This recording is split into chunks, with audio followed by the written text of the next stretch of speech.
নরসিংদীতে আওয়ামী লীগ সমর্থিত বর্তমান ও সাবেক চেয়ারম্যানের লোকজনের মধ্যে সংঘর্ষ, পুলিশের গুলি, নিহত 4। নারায়ণগঞ্জের সংঘর্ষে আরো একজনের মৃত্যু। গোবিন্দগঞ্জের আদিবাসীদের ত্রাণ নিতে রাজি করানো যায়নি বাড়ি বাড়ি গিয়েও। কারো ইন্ধন আছে কিনা খতিয়ে দেখা হচ্ছে, জানালেন শিল্প সচিব। ইসি গঠন প্রশ্নে প্রধান দলগুলোকে নিয়ে সুশীল সমাজের দিনভর মতবিনিময়। বিএনপি জাতীয় ঐক্যমত্য এবং আওয়ামী লীগ রাষ্ট্রপতির মাধ্যমেই সমাধান খুঁজল আবারও। মোবাইলে এসএমএস দিয়ে লটারির প্রলোভন দেখিয়ে প্রতারণার অভিযোগে 4 নাইজেরিয়ান নাগরিক আটক, দেশি বিদেশি সিম জব্দ।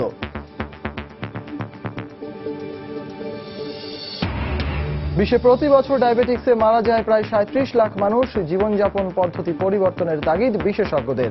দেশের বিভিন্ন স্থানে বর্ণাঢ্য র্যালি। এবং পৃথিবীর আকাশে সুপারমুনের আবির্ভাব। 68 বছরের মধ্যে সবচেয়ে উজ্জ্বল চাঁদের সৌন্দর্য উপভোগে বাংলাদেশেও উৎসুক মানুষের ভিড়।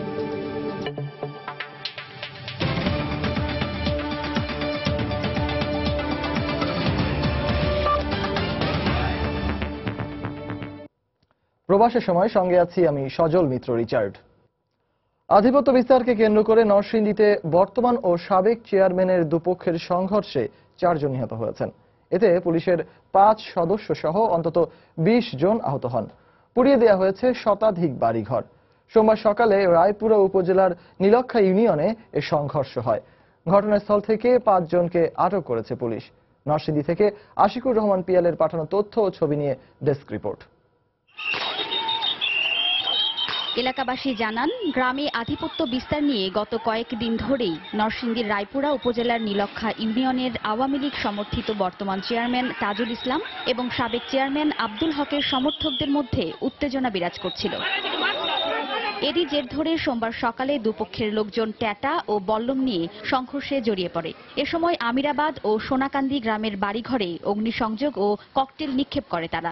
এতে ঘটনাস্থলেই মানিক ও খোকন সহ 4 জনের মৃত্যু হয় বলে জানান এলাকাবাসী। পুলিশ যখন বীরগাঁও গেছে তখন এই আগুনগুলি আজকা দিচ্ছে। সারা লোকেরা পুলিশে গুলি গিরা মনে করেন এইভাবে নিহত করছে, আর আমাদের লোক 4 জন মারা গেছে। তাজু চেয়ারম্যানের পক্ষের লোকরা পিছনে সরে যায় এবং হক চেয়ারম্যানের গ্রুপের লোকেরা তখন ব্যাপকভাবে হামলা শুরু করে এবং বাড়ি ঘরদোর জ্বালাও পোড়াও লুটপাটের চেষ্টা করে। তখন পুলিশ এগুলো বাধা দেয়। বাধা দিলে তখন পুলিশের উপরে তারা ককটেল নিক্ষেপ করে, ট্যাটা নিক্ষেপ করে। খবর পেয়ে পুলিশ ঘটনাস্থলে পৌঁছে রাবার বুলেট, টিয়ার শেল ও গুলি করে পরিস্থিতি নিয়ন্ত্রণে আনার চেষ্টা করে। আহত পুলিশ সদস্যদের উদ্ধার করে নরসিংদী সদর হাসপাতালে ভর্তি করা হয়। সঠিকভাবে হিসাব করে বলতে পারবো আমাদের কত রাউন্ড গুলি ফায়ার করা হচ্ছে। গ্যাস গান ইউজ করে, শর্ট গান ইউজ করে আমরা অনুন্নপায় হয়ে আমরা ফায়ার ওপেন করেছি নির্বাহী ম্যাজিস্ট্রেটের উপস্থিতিতে, তার নির্দেশে। আমরা চেষ্টা করেছিলাম যে কোনো গুলি বর্ষণ না করে জনগণকে বুঝিয়ে নিরস্ত করা যায় কিনা। পুলিশ সেই চেষ্টাই করেছে। হয়তো অন্য কোনো ইন্ধনও থাকতে পারে, এটা পুলিশ পরে নিশ্চয়ই তদন্ত করে বের করবে, যে কারণে আজকে পরিস্থিতি একটু বেশি অশান্ত হয়েছিল। এদিকে রাত পর্যন্ত এলাকায় থেমে থেমে সংঘর্ষ চলায় অপ্রীতিকর ঘটনা এড়াতে অতিরিক্ত পুলিশ মোতায়েন করা হয়। ঘটনাস্থল থেকে 5 জনকে আটক করে পুলিশ। সময় সংবাদ, নরসিংদী। নারায়ণগঞ্জের রূপগঞ্জ উপজেলার মুরাপাড়া ইউনিয়নের মঙ্গলখালী এলাকায় আধিপত্য বিস্তারকে কেন্দ্র করে আওয়ামী লীগের 2 গ্রুপের সংঘর্ষে 1 নেতা নিহত হয়েছেন। সোমবার দুপুরে এই সংঘর্ষের সময় বেশ কটি বাড়িঘরে আগুন ধরিয়ে দেওয়া হয়। এ ঘটনায় উভয় পক্ষের 10 জন আহত হন। এলাকাবাসী জানায়, নারায়ণগঞ্জের মঙ্গলখালী এলাকায় আধিপত্য বিস্তারকে কেন্দ্র করে বেশ কিছুদিন ধরেই আওয়ামী লীগের 2 গ্রুপের বিরোধ চলে আসছিল। এর জের ধরে সোমবার দুপুরে দুপক্ষের মধ্যে সংঘর্ষ, ধাওয়া পাল্টা ধাওয়া এবং গোলাগুলির ঘটনা ঘটে। সংঘর্ষের সময় 2টি বাড়িঘরে আগুন ধরিয়ে দেওয়া হয়। এছাড়া রূপগঞ্জ উপজেলা চেয়ারম্যানের অস্থায়ী কার্যালয়েও ভাঙচুর চালানো হয়। এ সময় মুরাপাড়া ইউনিয়নের সৈনিক লীগের সভাপতি তারা মিয়া গুলিবিদ্ধ হয় এবং প্রতিপক্ষরা তাকে ধারালো অস্ত্র দিয়ে কুপিয়ে পালিয়ে যায়। পরে স্বজনরা গুরুতর অবস্থায় তাকে উদ্ধার করে ঢাকা মেডিকেলে ভর্তি করে। চিকিৎসাধীন অবস্থায় তার মৃত্যু হয়। বাজার গেছে কোন মিটিং হয় আমার জামাইরে কুমাইয়া মাইরা আল্লাহ গুলি কইরা মাইরা লাইছে। তবে দলীয় কোন্দল নয়, পূর্ববিরোধের জের ধরে পরিকল্পিতভাবে এই ঘটনা ঘটানো হয়েছে বলে দাবি স্বজন ও মুরাপাড়া ইউনিয়ন পরিষদের চেয়ারম্যানের। আমার ভাগ্নির জামাইরে 7 মাস আগে মারছে। এই মামলার সাক্ষী ছিল আমার ভাই, আজকে আমার বাইরে গুলি করে মাইরা লাগছে। এটা কোনো দলীয় কোনো নয়, মাদক ব্যবসায়ীরা এই আলিকার বন্দর হিসাবে এই ঘটনা করছে এবং এটা আগের যে মার্ডারটা হয়েছে, জাহাঙ্গীর হত্যা হয়েছে, এটাই অরিজিনালি এরাই জব্বররাই এই কাজটা করছে। সংঘর্ষের পর এলাকায় অতিরিক্ত পুলিশ মোতায়েন করা হয়েছে। সময় সংবাদ, নারায়ণগঞ্জ। গাইবান্ধার গোবিন্দগঞ্জে বাড়ি বাড়ি গিয়ে সাঁওতালদের ত্রাণ নিতে রাজি করানো যায়নি। তারা বলছেন ত্রাণ নয়, বসত বাড়ির অধিকার ফিরিয়ে দিতে হবে তাদের। এদিকে রংপুর সুগার মিলের জমি দখলে কোনো স্বার্থান্বেষী মহল ইন্ধন দিচ্ছে কিনা তা খতিয়ে দেখা হচ্ছে বলে জানিয়েছেন শিল্প সচিব মোশাররফ হোসেন ভূঁইয়া। সোমবার সকালে শিল্প মন্ত্রণালয়ে এক সংবাদ সম্মেলনে একথা জানান তিনি। সকাল থেকে মাদারপুর গ্রামের সাঁওতালপল্লীর উঠোনে এভাবেই পড়ে আছে ত্রাণ সামগ্রী বহনকারী গাড়ি। বারবার ত্রাণ নেয়ার জন্য আহ্বান জানানো হলেও এগিয়ে আসতে দেখা যায়নি কাউকে। এমনকি বাড়ি বাড়ি গিয়েও ত্রাণ সামগ্রী নিতে রাজি করানো যায়নি কাউকে। সাঁওতালরা বলছেন ত্রাণ নয়, বসত বাড়ির অধিকার ফিরে পেতে চান তারা।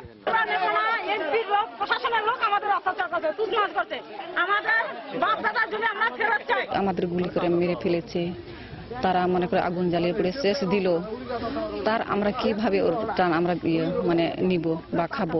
আমরা তো নিব না যতদিন আমাদের এই দাবি না মানে। 20 কেজি চাল, ডাল, তেল, লবণ, আলু এবং 2টো করে কম্বল পরিবার প্রতি নিয়ে আসছে। যারা মাতবর সাধারণ যারা আছে তাদের কথা ছাড়া তারা ত্রাণ নেবেন না। সকালে ঘটনাস্থল পরিদর্শন করেছেন মানবাধিকার কমিশনের একটি প্রতিনিধি দল। ঘটনাস্থল ঘুরে সবার সাথে কথা বলে সমঝোতার পরামর্শ দেন তারা। যথাসম্ভব চেষ্টা করেছি ঘটনাটির ভিতরে ঢুকে অনুসন্ধান করার। এরকম মেসি মানব বিপর্যয় তো নয়, মানবিক বিপর্যয় যে অর্থে আমরা যেভাবে বলি, আমরা সারা পৃথিবীতে যেরকম দেখি সেরকম মানবিক বিপর্যয়ের মতো ঘটনা ঘটেনি। সবাই মিলে বসে এটা অতি সত্য সমাধান হয়ে যাবে এবং আমরা সেই সাজেশনই দিয়ে যাচ্ছি। এদিকে পুরো ঘটনায় কোনো স্বার্থান্বেষী মহলের ইন্ধন আছে কিনা তা খতিয়ে দেখা হচ্ছে বলে জানিয়েছেন শিল্প সচিব মোশাররফ হোসেন ভূঁইয়া। সকালে রাজধানীর মতিঝিলে শিল্প মন্ত্রণালয়ে সুগার মিলের জমি উদ্ধারের বিষয়ে সংবাদ সম্মেলনে তিনি এ দাবি করেন। যারা তাদেরকে এখানে বসিয়েছিল তারাও এটার সাথে সংযুক্ত হয়ে বলেছে যে এখান থেকে চলে যাওয়ার আগে তোমাদের বাড়ি ঘরে আগুন লাগাই যাও। অবৈধ দখলটা মুক্ত করা হয়েছে, এইটাকে এই জায়গায় আর ফিরিয়ে আনার আমাদের কোনো সাঁওতালপল্লীতে পুলিশের উচ্ছেদ কার্যক্রমের প্রতিবাদে ও জড়িতদের শাস্তির দাবিতে রাজশাহী বিশ্ববিদ্যালয় এবং চাঁপাইনবাবগঞ্জে মানববন্ধন কর্মসূচি পালিত হয়েছে। সাবিহা নিপা, সময় সংবাদ। এদিকে গাইবান্ধার গোবিন্দগঞ্জে আদিবাসী পল্লীতে হামলার ঘটনায় আটক অবস্থায় চিকিৎসাধীন 3 সাঁওতালের হাতকড়া ও রশি খুলে দেওয়া হয়েছে। সোমবার দুপুরে হাইকোর্টের নির্দেশের পরই তাদের হাতকড়া ও রশি খুলে দেওয়া হয়। উচ্চ আদালতের একজন আইনজীবীর করা রিটের পরিপ্রেক্ষিতে বিচারপতি ওবায়দুল হাসান ও বিচারপতি কৃষ্ণা দেবনাথের সমন্বয়ে গঠিত হাইকোর্টের দ্বৈত বেঞ্চে এ নির্দেশ দেন। বর্তমানে ওই 3 সাঁওতালের মধ্যে 2 জন রংপুর মেডিকেল কলেজ হাসপাতালে এবং একজন ঢাকার চক্ষু হাসপাতালে চিকিৎসাধীন রয়েছেন। গত 6 নভেম্বর গাইবান্ধার গোবিন্দগঞ্জে সাঁওতালপল্লীতে উচ্ছেদ অভিযান চালায় পুলিশ। এ সময় সংঘর্ষে 3 সাঁওতাল নিহত হওয়ার পাশাপাশি বেশ কয়েকজন আহত হন।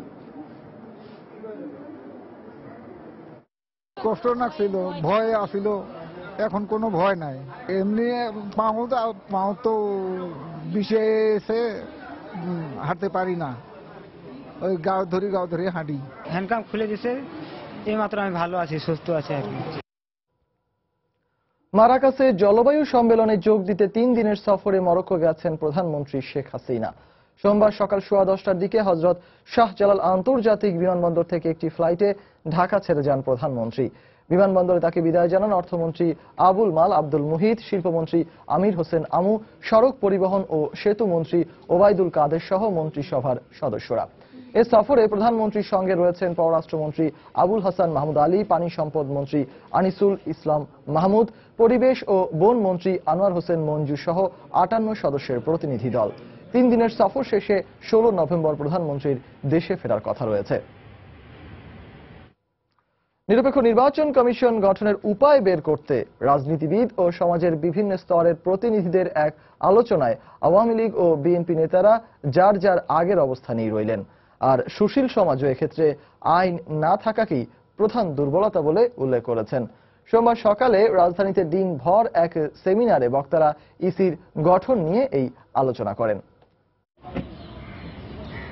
আইনের বিধানের মাধ্যমে নির্বাচন কমিশন গঠন করবেন রাষ্ট্রপতি, একথা সংবিধানে উল্লেখ থাকলেও স্বাধীনতার ৪৪ বছরেও তৈরি হয়নি সে আইন। এ কারণেই প্রায় প্রতিটি কমিশনের ভূমিকা নিয়েই উঠে প্রশ্ন। সোমবার রাজধানীর সিরডাপ মিলনায়তনে নির্বাচন কমিশন গঠন নিয়ে এক গোলটেবিল আলোচনায় অংশ নিয়ে এ মন্তব্য করেন সুশীল সমাজের প্রতিনিধিরা।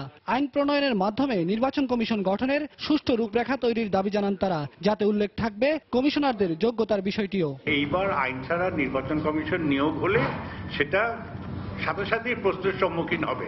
ওনারা সবাই আছেন বাছাই কমিটি তো আইন হলো না, এটা আইনের একটা দিক। কার জন্য কথাগুলো বলা হচ্ছে? সরকারকে আদৌ কথা শুনতে চায় বা সরকারকে এখানে কোন ইনসেন্টিভ আছে এটা পালন করার? আমার মনে হয় না। অনুসন্ধান কমিটি করতে হবে আইনের বিধানাবলীর সাপেক্ষে।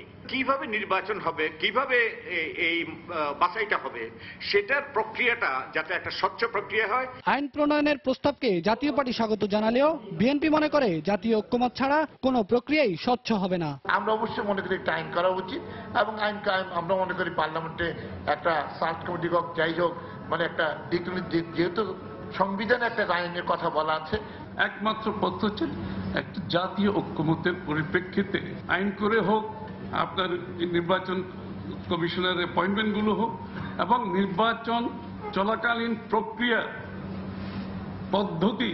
প্রক্রিয়া ওভারসাইট, এটা পরিষ্কারভাবে চিরতরে বাংলাদেশ থেকে আমাদেরকে ভবিষ্যতের জন্য এটা প্রতিষ্ঠিত করতে হবে।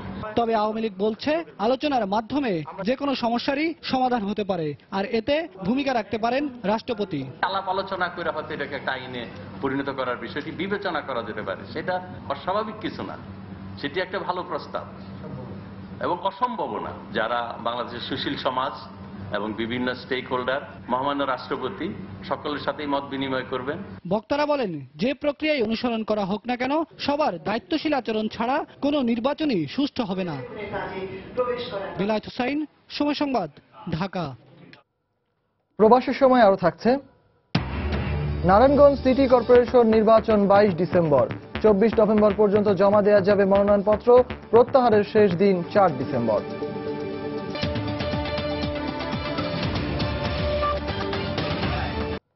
মোবাইলে এসএমএস করে লটারির প্রলোভন দেখিয়ে প্রতারণার অভিযোগে 4 জন নাইজেরিয়ান নাগরিককে আটক করেছে র্যাব।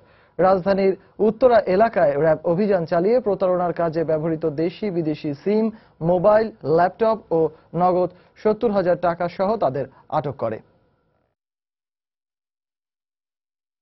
সম্মানিত গ্রাহক, আপনার মোবাইল নম্বরটি স্যামসাং লটারিতে 5,50,000 পাউন্ড এবং 51 ইঞ্চি এলইডি মনিটর জয়লাভ করেছে। আপনার নাম, বয়স, মোবাইল নম্বর ও ঠিকানা samsangbonaza@outlook.com এ প্রেরণ করুন।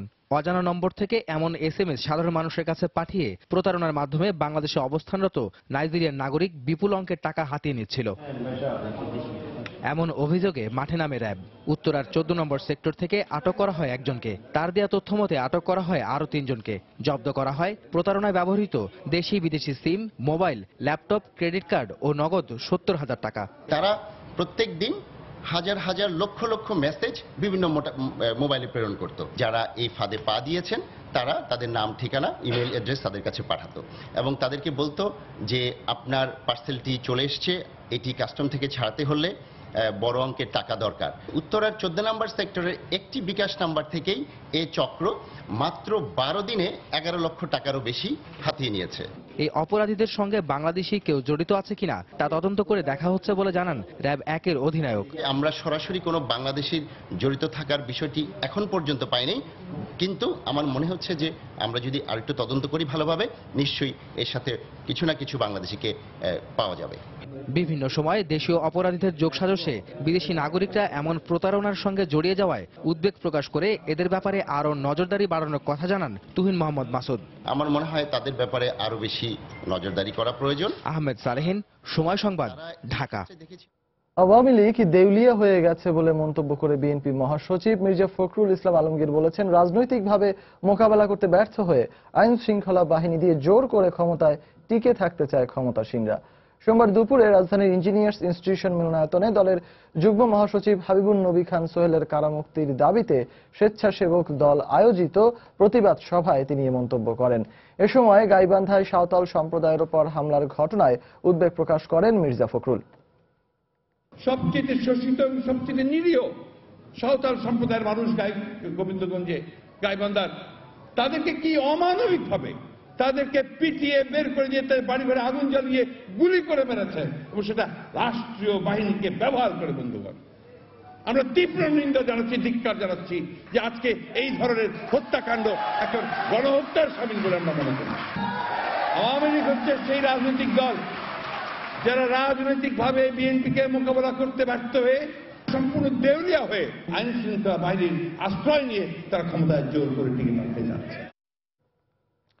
প্রশাসন সঠিকভাবে কাজ করতে না পারলে সরকারের উন্নয়ন ফলপ্রসূ হবে না বলে মন্তব্য করেছেন স্বরাষ্ট্রমন্ত্রী আসাদুজ্জামান খান কামাল। সোমবার দুপুরে খুলনার সার্কিট হাউসে জেলা ও মহানগর আওয়ামী লীগের সঙ্গে মতবিনিময় অনুষ্ঠানে তিনি একথা বলেন। আমরা যে উন্নয়নের মহাসড়কে চলেছি, আমরা আমাদের মাননীয় প্রধানমন্ত্রী মনে করেন যে উন্নয়নের পাশাপাশি যদি আমরা জনগণের নিরাপত্তা এবং আমরা যদি প্রশাসন আমরা সঠিকভাবে কাজ না করতে পারি তাহলে এই উন্নয়ন ফলপ্রসূ হবে না, বাধাপ্রাপ্ত হবে। যেই অন্যায় করে, যেই দোষী হবে, সে দলের নেতা হোক, সমাজপতি হোক কিংবা বিশিষ্ট ব্যক্তি হোক, প্রভাবশালী লোক হয়ে থাকুক, মাননীয় প্রধানমন্ত্রী কাউকে ছাড় দেন না। প্রবাসের সময় আরো থাকছে, কাশ্মীরে নতুন করে পাক ভারত গোলাগুলি, বিএসএফ এর গুলিতে 7 পাকিস্তানি সেনা নিহত, দাবি ইসলামাবাদের।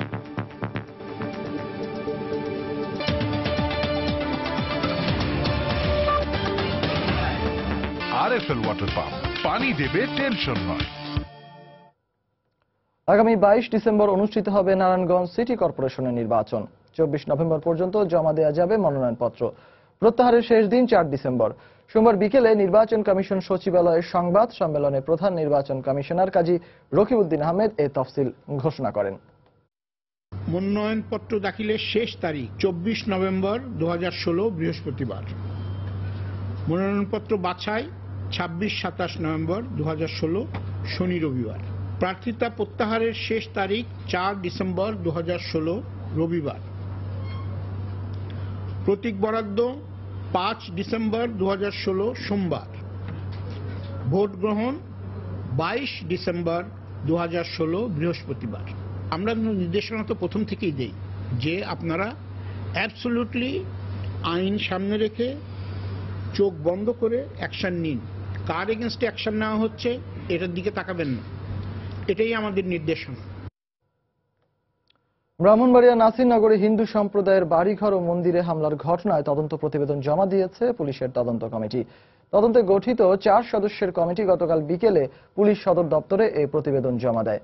তদন্ত কমিটির প্রধান চট্টগ্রাম রেঞ্জের অতিরিক্ত ডিআইজি মোহাম্মদ শওকত হোসেন সময় সংবাদকে এ তথ্য নিশ্চিত করেছেন। তবে প্রতিবেদনে হামলার ঘটনায় কারা কারা জড়িত এবং পুলিশ ও স্থানীয় প্রশাসনের দায়িত্বে অবহেলার প্রমাণ মিলেছে কিনা সে বিষয়ে কিছু জানাননি পুলিশের এই কর্মকর্তা।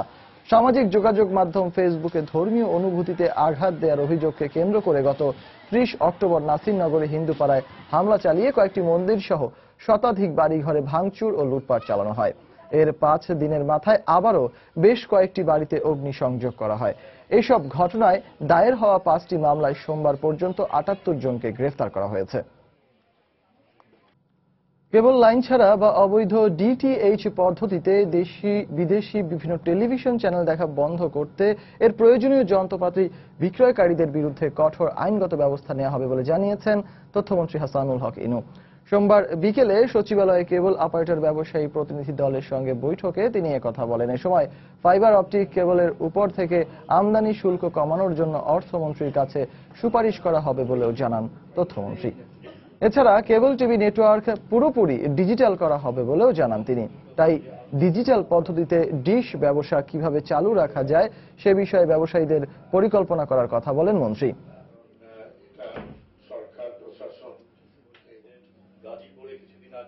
অবৈধ ডিটিএইচ পদ্ধতি বাংলাদেশে বন্ধ করার জন্য যারা এই যন্ত্রপাতি বিক্রি করে তাদের বিরুদ্ধে আইনানুগ ব্যবস্থা গ্রহণ করার জন্য কঠোর ব্যবস্থা আমরা নিব। সাধারণ মানুষ যাতে ইন্টারনেট ব্যবহার করতে পারে সেই জন্য ফাইবার অপটিকের দামটা কমানো দরকার। আমি মন্ত্রী পরিষদে এবং অর্থ মন্ত্রণালয়ের সঙ্গে আমরা সুনির্দিষ্ট একটা প্রস্তাব আকারে এই বিষয়টা নিয়ে আলোচনা করব। বিশ্ব স্বাস্থ্য সংস্থা বলছে প্রতি 11 জন মানুষের মধ্যে একজন ডায়াবেটিক্সে আক্রান্ত, আর এ রোগে প্রতি বছর মারা যান প্রায় 37 লাখ মানুষ। বিশেষজ্ঞদের অভিমত, অপরিকল্পিত নগরায়ন, জীবনযাপন পদ্ধতি ও খাদ্যাভ্যাসের ব্যাপক পরিবর্তনই বাংলাদেশের মতো তৃতীয় বিশ্বের দেশে ডায়াবেটিক্সের প্রধান কারণ। এক্ষেত্রে সচেতনতা বাড়ানোর পাশাপাশি চিকিৎসা ব্যয় দরিদ্র মানুষের নাগালের আওতায় আনার পরামর্শ তাদের। খলিলুর রহমানের ছবিতে রাশেদ বাপ্পির রিপোর্ট। এই সূর্য জানান দিচ্ছে নতুন একটি সকালের, নতুন একটি দিনের। সূর্যের এই নিয়মানুবর্তিতার মতোই প্রতিদিন শহরের পার্কগুলোতে নিয়ম মেনে চলে শরীরচর্চা। বিশ্বে প্রতি 3 জনের একজনই স্থূলকায়, যা ডায়াবেটিস আক্রান্ত হওয়ার প্রধান কারণ। তাই দেহের ওজন ঠিক রাখতে শরীরচর্চার এই আয়োজন। এই বয়সে যারা হাঁটে, আমি ধরে নিয়েছি তার রোগাক্রান্ত হয়ে ডায়াবেটিস হোক, যে কোনো অসুখই সে হাঁটে। কিশোর বয়স থেকে ব্যায়াম করা যাদের উচিত, এখানে তাদেরকে আমি পাচ্ছি। অলসতা বসতেই প্রতিদিন সকালে একটু ঘুমাইতাম, বেশি হাঁটাহাঁটি কমই করতাম। তো ডায়াবেটিস হওয়ার পর যখন রুটিন মাফিক এখন চলতে হয়। শিশুকাল থেকে নিয়ম মেনে খেলাধুলা ও শরীরচর্চা ডায়াবেটিসের ঝুঁকি রোধে কার্যকর ভূমিকা রাখে। তবে যান্ত্রিক এই শহরে সেই সময় কিংবা সুযোগ হয়ে ওঠে না অনেকেরই। ওরা আসতে চায় কিন্তু ওরা আসতে পারে না, ওরা রাত্রে ওরা একটু দেরিতে ঘুমায়। রাজধানীতে সবুজ ঘেরা কোনো মাঠ নাই, এমন কোনো প্লেস নাই যেখানে আমরা হাঁটতে পারবো, তো এই জন্য হয়তো বা কেউ আসে না। দেশে ডায়াবেটিস রোগীর সংখ্যা প্রায় 71 লাখ।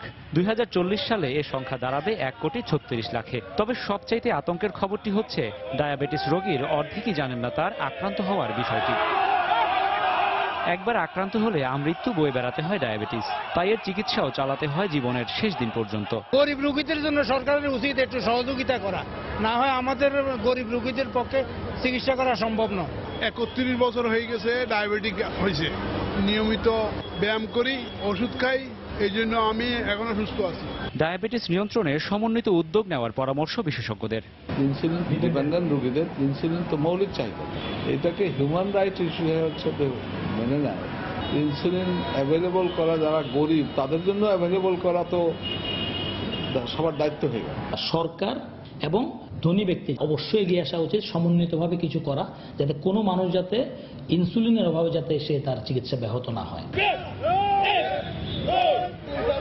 ডায়াবেটিস নিরাময়যোগ্য না হলেও নিয়ন্ত্রণযোগ্য। চিকিৎসা বিশেষজ্ঞরা বলছেন পরিকল্পিত জীবনযাপন, সুষম খাবার গ্রহণ এবং নিয়মিত ব্যায়াম ও কায়িক পরিশ্রমের মাধ্যমে ডায়াবেটিস জনিত জটিলতা এড়িয়ে সম্পূর্ণ সুস্থ থাকা সম্ভব। রাশেদ বাপ্পি, সময় সংবাদ, ঢাকা। এবার প্রবাসের খবর।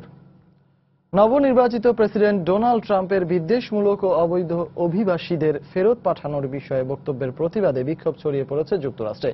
রোববার নিউ ইয়র্কে 12টি মানবাধিকার সংগঠন ও কয়েক হাজার অভিবাসী জড়ো হয় ট্রাম্প টাওয়ারের সামনে। টিএম মামুনের ক্যামেরায় নিউ ইয়র্ক থেকে তুষার আব্দুল্লাহর রিপোর্ট।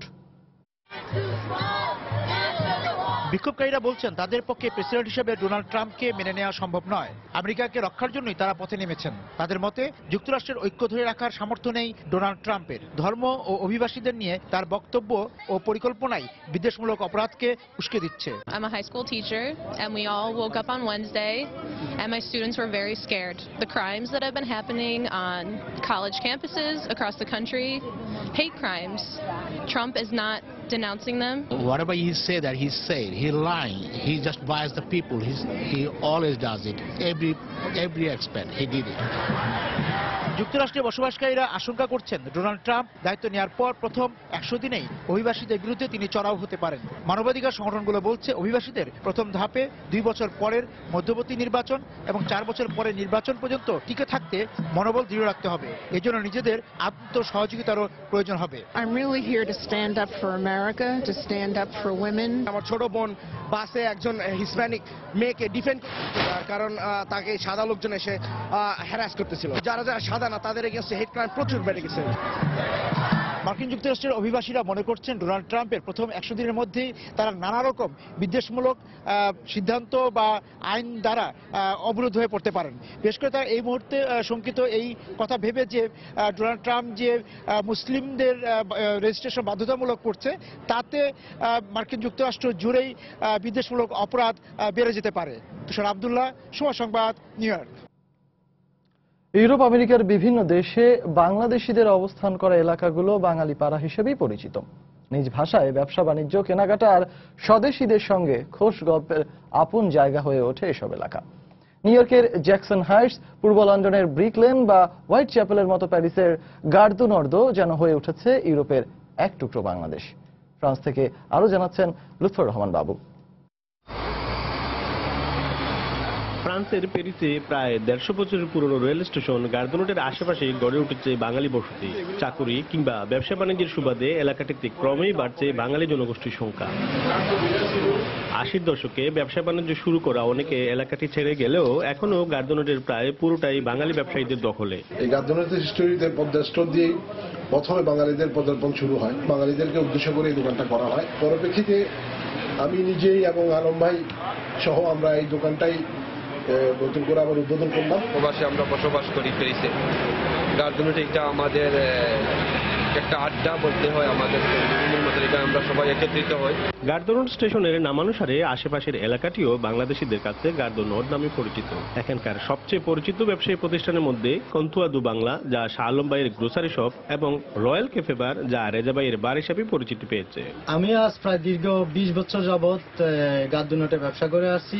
আর আমার ব্যবসার আসলে সম্পূর্ণ প্রোডাক্ট বাংলাদেশি। ব্যবসার মাধ্যমে আমাদের এখানে অনেক বাংলাদেশি ভাইদের কাজকর্মের সংস্থান হয়েছে। দীর্ঘ 15 বছর যাবৎ আমি এই এলাকায়, আমাদের এখানে কোনো রেস্টুরেন্ট, বাঙালিদের কোনো রেস্টুরেন্ট ছিল না, বসার তেমন জায়গা ছিল না। তো কাফে রয়্যাল হওয়ার পর থেকে মোটামুটি আমরা বসার একটা নিজস্ব একটা জায়গা পেয়েছি। সপ্তাহের অন্যান্য দিন বাংলাদেশিরা নিয়মিত খাবারের দোকানগুলিতে আড্ডা দিলেও রোববার ও অন্যান্য ছুটির দিনে সামাজিক, সাংস্কৃতিক ও রাজনৈতিক সংগঠনগুলোর সভা সেমিনারে মিলন মেলায় পরিণত হয় প্যারিসের এই গার্দনোট। প্যারিসের গার্দনোটের এই এলাকাটি এখন আর শুধু স্টেশনের নাম নয়, এটি বাংলাদেশিদের কাছে মিলনস্থলের নাম। দিনে দিনে এখানে বাংলাদেশি ব্যবসায়ী প্রতিষ্ঠান গড়ে ওঠার মধ্য দিয়ে ফ্রান্স প্রবাসী বাংলাদেশিদের আরও কর্মসংস্থানের সুযোগ সৃষ্টি হবে এবং তাদের উপার্জিত অর্থ রেমিটেন্সের মাধ্যমে বাংলাদেশের অর্থনীতিতে গুরুত্বপূর্ণ ভূমিকা পালন করবে, এমনটাই মনে করছেন ফ্রান্স প্রবাসী বাংলাদেশিরা। প্যারিসের গার্দনোট থেকে মোহাম্মদ লুৎফর রহমান বাবু, সময় সংবাদ। বিএনপি নেতা ইলিয়াস আলীকে অক্ষত অবস্থায় ফিরিয়ে দেওয়ার দাবি জানিয়ে ফ্রান্সে ইলিয়াস মুক্তি পরিষদের এক প্রতিবাদ সভা অনুষ্ঠিত হয়েছে। রোববার প্যারিসের মেরি দ্য ক্লুসির এক হলে এই প্রতিবাদ সভা অনুষ্ঠিত হয়। ফ্রান্স ইলিয়াস মুক্তি পরিষদের প্রধান অতিথি হিসেবে বক্তব্য রাখেন ফ্রান্স বিএনপির সহ সভাপতি সিরাজুর রহমান, আব্দুর রহমান ও শাহ জামাল সহ অনেকে। সভায় বক্তারা ইলিয়াস আলীকে দ্রুত তার পরিবারের কাছে ফেরত না দিলে আন্দোলন গড়ে তোলার হুঁশিয়ারি দেন। এছাড়া তারা ইলিয়াস আলীকে ফিরিয়ে দিতে প্রধানমন্ত্রী শেখ হাসিনার হস্তক্ষেপ কামনা করেন। পৃথিবী থেকে সাধারণ দূরত্বের তুলনায় আরো কাছে এসেছে পৃথিবীর একমাত্র উপগ্রহ চাঁদ। স্বাভাবিক সময়ের চেয়ে এই চাঁদের উজ্জ্বলতা যেমন বেশি, তেমনি এর আকৃতিতেও দেখা যায় বড় পরিবর্তন। জ্যোতির্বিজ্ঞানীরা যাকে বলে থাকেন সুপার মুন কিংবা ব্লু মুন। দুর্লভ এই চাঁদ দেখতে সোমবার সন্ধ্যায় অনেকেই তাই আকাশের পানে তাকিয়েছিলেন বিস্ময় নিয়ে। দেবাশিস রায়ের রিপোর্ট। চাঁদ পৃথিবীর এই একমাত্র উপগ্রহটি নিত্য নৈমিত্তিক নিয়মেই উঁকি দেয় দূর আকাশে। কিন্তু মহাশূন্যের কক্ষপথের ঘূর্ণিপাকে যোজন যোজন দূরের এই চাঁদটি কখনো বা খুব নিকটবর্তী হয় পৃথিবীর। মহাজাগতিক নিয়মে পৃথিবী থেকে চাঁদের স্বাভাবিক দূরত্ব কমে যাওয়ায় খানিকটা বড় আর উজ্জ্বল আলোর এই চাঁদকে জ্যোতির্বিদরা বলে থাকেন সুপারমুন। বিরল এই চাঁদের জ্যোৎস্না গায়ে মাখতে বাংলাদেশের শৌখিন চন্দ্রপ্রেমীরাও তাই বিস্ময় নিয়ে তাকিয়েছিলেন আকাশের পানে। কৌতূহল থেকেই দেখতে আসছি যে অনেকদিন পর চাঁদটা অনেক বড়। এই সৌভাগ্য সবসময় হয়তো হবে না, সে কারণেই দেখার। এই জায়গাটা ভালো লাগছে, ছাদের মধ্যে দেখতে পাচ্ছি চাঁদটা দেখতে পেরে, কালে সাক্ষী হতে পেরে নিজেকে খুব গর্বিত মনে করছি আর কি। ভালোই লাগছে, কারণ এতদিন পর নরমালি এরকম চাঁদ দেখা যায় না। আয়োজকরা জানান স্বাভাবিকের তুলনায় সুপার মুনের আকৃতি 14% বড় এবং উজ্জ্বলতাও বেড়ে যায় 33% পর্যন্ত। চাঁদ যখন পৃথিবীর চারিদিকে প্রদক্ষিণ করছে, তার উপবৃত্ত কক্ষপথের কারণে কখনো কখনো কাছে আসছে, কখনো কখনো দূরে যাচ্ছে। এই কারণেই আমরা এই কাছে আসা বা দূরে আসার ব্যাপারটা হয়। আবারও এই সুপার মুনের দেখা পেতে পৃথিবীর বাসিন্দাদের অপেক্ষা করতে হবে 2034 সাল পর্যন্ত। দেবাশিস রায়, সময় সংবাদ, ঢাকা।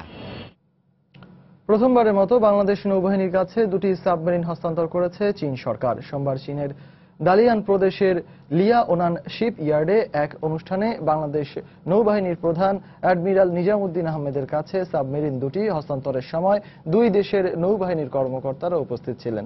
এ সময় চীনা নৌবাহিনীর প্রশংসা করে নৌবাহিনীর প্রধান বলেন, বাংলাদেশ নৌবাহিনী ত্রিমাত্রিক শক্তির এ যাত্রা ইতিহাসে স্মরণীয় হয়ে থাকবে। বাংলাদেশ নৌবাহিনীর জন্য প্রস্তুতকৃত এই সাবমেরিন দুটি ডিজেল ইলেকট্রিক সাবমেরিন, যার প্রতিটি দৈর্ঘ্যে 76 মিটার ও প্রস্থে 7.6 মিটার। সাবমেরিন সমূহ টর্পেডো ও মাইন দ্বারা সুসজ্জিত, যা শত্রুপক্ষের যুদ্ধ জাহাজ ও সাবমেরিন আক্রমণ করতে সক্ষম।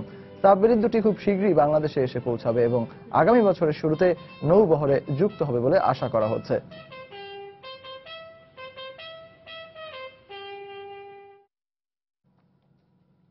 আন্তর্জাতিক প্রসঙ্গ।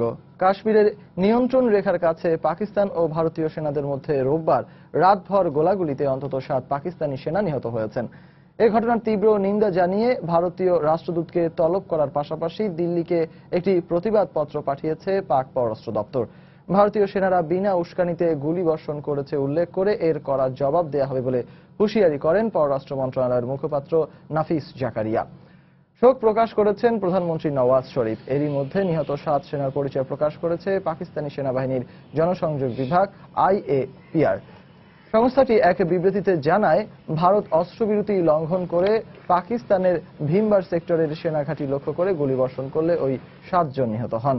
হামলার জবাবে পাকিস্তানি রেঞ্জার্স BSF এর তল্লাশি চৌকি লক্ষ্য করে পাল্টা গুলি চালায়।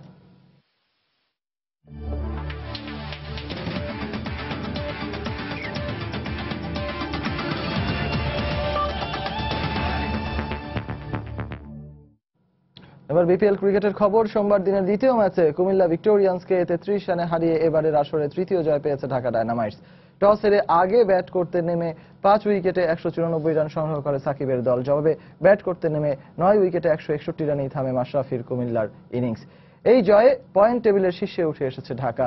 আগে ব্যাট করতে নামা ঢাকা ডায়নামাইটসের হয়ে ভালো সূচনা করেন দুই উদ্বোধনী ব্যাটসম্যান মেহেদী ও সাঙ্গাকারা। দলীয় 30 রানে সাজঘরে ফেরেন সাঙ্গা। এরপর মেহেদীর সঙ্গে 86 রানের দারুণ এক জুটি গড়ে ম্যাচে পুরোপুরি ঢাকা ডায়নামাইটসের নিয়ন্ত্রণে নিয়ে আসেন নাসির হোসেন। নাসির 43 রানে ফিরে গেলেও মেহেদী এবারের বিপিএল এর দ্বিতীয় 50 পূর্ণ করে আউট হন ব্যক্তিগত 60 রানে। শেষ দিকে অধিনায়ক সাকিবের 13 বলে ঝোড়ো গতিতে 24 রানের সুবাদে 194 রানের বিশাল সংগ্রহ পায় তারা। এবারের বিপিএল এর সর্বোচ্চ রান তাড়া করে নিয়মিত বিরতিতে উইকেট হারাতে থাকে বর্তমান চ্যাম্পিয়নরা। শেষ দিকে অধিনায়ক মাশরাফির 35 বলে 47 রানের সুবাদে 161 রানে পৌঁছায় ভিক্টোরিয়ানদের ইনিংস। তারপরও 33 রানের হার মেনে নিতে হয় মাশরাফির দলকে। এর আগে ডেভিড মালান ও শাহরিয়ার নাফিসের দায়িত্বশীল ব্যাটিংয়ে দিনের প্রথম ম্যাচে চিটাগং ভাইকিংসের বিপক্ষে 7 উইকেটে জিতেছে বরিশাল বুলস। আসলে এটি মুশফিকের দলের তৃতীয় জয়। এর আগে প্রথমে ব্যাট করে তামিমের 50-তে 163 রান করে চিটাগং। জবাবে 2 বল বাকি থাকতে লক্ষ্যে পৌঁছে যায় বরিশাল বুলস। টস হেরে ব্যাট করতে নেমে দারুণ শুরু করেন চিটাগংয়ের দুই ওপেনার তামিম ইকবাল ও জহুরুল ইসলাম অমি। 116 রানের জুটি গড়ে ব্যক্তিগত 75 রানের রাব্বি শিকার হয়ে সাজঘরে ফেরেন অধিনায়ক তামিম। তারপরেই ব্যক্তিগত 36 রানে আউট হন জহুরুল ইসলাম অমি। শেষ দিকে ড্রয়িং স্মিথের 17 আর এনামুল হক বিজয়ের অপরাজিত 27 রানের সুবাদে 3 উইকেটে 163 রানের লড়াকু স্কোর করে চিটাগং ভাইকিংস। জয়ে ব্যাট করতে নেমে শুরুতেই হোঁচট খায় বরিশাল বুলস। দলীয় 7 আর ব্যক্তিগত 6 রানে শুভাশিসের শিকার হন জোশুয়া কপ। এরপর ডেভিড মালান ও শাহরিয়ার নাফিসের 150 রানের জুটিতে পাল্টে যায় দৃশ্যপট। 65 রানে নাফিস ইমরান খানের বলে বোল্ড হয়ে সাজঘরে ফিরলেও 78 রানের দায়িত্বশীল ইনিংস খেলে দলের জয় নিশ্চিত করেন ডেভিড মালান।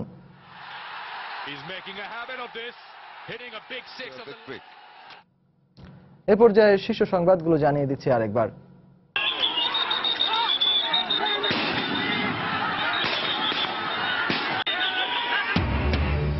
নরসিংদীতে আওয়ামী লীগ সমর্থিত বর্তমান ও সাবেক চেয়ারম্যানের লোকজনের মধ্যে সংঘর্ষ। পুলিশের গুলি, নিহত 4। নারায়ণগঞ্জে সংঘর্ষে আরো 1 জনের মৃত্যু। গোবিন্দগঞ্জের আদিবাসীদের ত্রাণ নিতে রাজি করানো যায়নি। বাড়ি বাড়ি গিয়েও কারো ইন্ধন আছে কিনা খতিয়ে দেখা হচ্ছে, জানালেন শিল্প সচিব। ইসি গঠন প্রশ্নে প্রধান দলগুলোকে নিয়ে সুশীল সমাজের দিনভর মতবিনিময়। বিএনপি জাতীয় ঐক্যমত এবং আওয়ামী লীগ রাষ্ট্রপতির মাধ্যমে সমাধান খুঁজল আবারও। মোবাইলে SMS দিয়ে লটারির প্রলোভন দেখিয়ে প্রতারণার অভিযোগে 4 নাইজেরিয়ান আটক, দেশি বিদেশি সিম জব্দ। বিশ্বে প্রতি বছর ডায়াবেটিক্সে মারা যায় প্রায় 37 লাখ মানুষ। জীবনযাপন পদ্ধতি পরিবর্তনের তাগিদ বিশেষজ্ঞদের। দেশের বিভিন্ন স্থানে বর্ণাঢ্য র্যালি। এবং পৃথিবীর আকাশে সুপারমুনের আবির্ভাব। 68 বছরের মধ্যে সবচেয়ে উজ্জ্বল চাঁদের সৌন্দর্য উপভোগে বাংলাদেশেও উৎসুক মানুষের ভিড়। এই ছিল প্রবাসের সময়। যে কোনো খবর পেতে ভিজিট করুন সময়নিউজ.tv। যে কোনো বাংলা লিংক, রবি ও এয়ারটেল নম্বর থেকে সময় সংবাদের খবর, অনুষ্ঠান সূচি জানতে এবং যে কোনো তথ্য সময় সংবাদকে জানাতে ডায়াল করুন 16242 নম্বরে। এছাড়া এইমাত্র পাওয়া খবর আপনার মোবাইলে পেতে SMS করুন *BN লিখে পাঠিয়ে দিন 16242 নম্বরে। সঙ্গে থাকুন সময়।